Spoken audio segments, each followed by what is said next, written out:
ትንቢተ ሚክያስ ምዕራፍ 4 በመጨረሻውም ዘመን የእግዚአብሔር ቤት ተራራ በተራሮች ራስ ላይ ጸንቶ ይቆማል፣ ከኮረብቶችም በላይ ከፍ ከፍ ይላል። አሕዛብም ወደ እርሱ ይጐርፋሉ።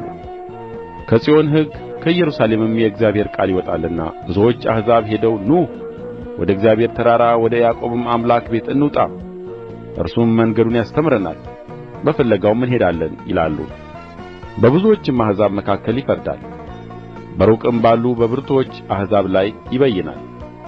ሰይፋቸውንም ማረሻ ጦራቸውንም ማጭድ ለማድረግ ይቀጠቅጣሉ። ሕዝቡም በሕዝብ ላይ ሰይፍ አያነሣም፣ ከእንግዲህም ወዲህ ሰልፍ አይማሩም። የሠራዊት ጌታ የእግዚአብሔር አፍ ተናግሮአልና። ሰው እያንዳንዱ ከወይኑና ከበለሱ በታች ይቀመጣል፣ የሚያስፈራውም የለም። ሕዝቡም ሁሉ እያንዳንዱ በየአምላኩ ስም ይሄዳል። እኛም በአምላካችን በእግዚአብሔር ስም ለዘላለም እንሄዳለን። በዚያን ቀን አንካሳይቱን እሰበስባለሁ ይላል እግዚአብሔር፣ የባከነችውንና ያስጨነቅኋትንም አከማቻለሁ። አንካሳይቱንም ለቅሬታ ወደ ሩቅም የተጣለችውን ለብርቱ ሕዝብ አደርጋታለሁ። ከዚያም ወዲያ እስከ ዘላለም ድረስ እግዚአብሔር በጽዮን ተራራ በእነርሱ ላይ ይነግሣል። አንተም የመንጋ ግንብ ሆይ የጽዮን ሴት ልጅ አምባ ወደ አንተ ትመጣለች። የቀደመችው ግዛት የኢየሩሳሌም ሴት ልጅ መንግሥት ትደርሳለች። አሁንስ ለምን ትጮኺያለሽ?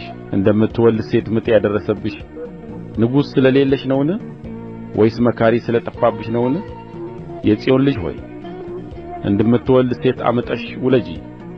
አሁን ከከተማ ትወጫለሽና በሜዳም ትቀመጫለሽ፣ ወደ ባቢሎንም ትደርሻለሽ። በዚያም ያድንሻል፣ በዚያም እግዚአብሔር ከጠላቶችሽ እጅ ይቤዥሻል። አሁንም ርኩስ ትሁን፣ ዓይናችንም በጽዮን ላይ ይይ የሚሉ ብዙ አሕዛብ በአንቺ ላይ ተሰብስበዋል።